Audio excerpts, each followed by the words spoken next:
საპატრულო პოლიციის რებრენდინგი თბილისისა და ბათუმის შემდეგ კახეთის რეგიონშიც განხორციელდა. კახეთის საპატრულო პოლიციას ახალი ავტომანქანები გადაეცა. ავტოპარკის შკოდას მარკის 17 ახალი მანქანით შეივსო. პატრულ ინსპექტორებს კი ყველა საჭირო ატრიბუტიკა, მათ შორის ახალი სამხრე კამერით აღჭურვილი პოლიციის ფორმები გადაეცათ.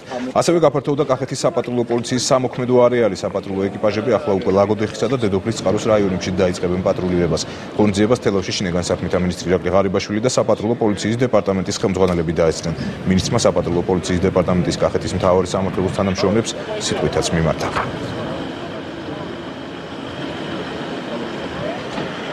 დღეიდან კახეთის რეგიონს მოემსახურება 17 საპატრულო ახალი ავტომანქანა და ეკიპაჟები, რომლებიც მთლიანად იქნება აღჭურვილი თანამედროვე ტექნიკით, პოლიციელისთვის საჭირო უახლესი სპეციალური საშუალებები და ახალი ფორმები.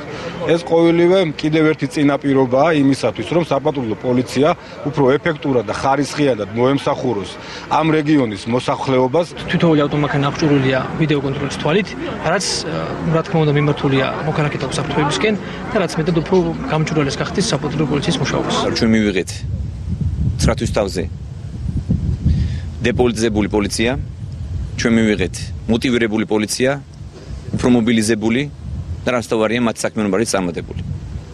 ეს არის ჩვენი 900-ის შედეგი, წარმატებული საქმიანობის შედეგი. დანაშაული, როგორც გითხარით, არის შემცირებული.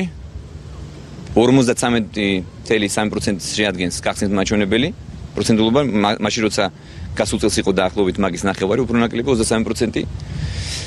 შესაბამისად ამ მხრივ ძალიან სტაბილური მდგომარეობა არის საქართველოში.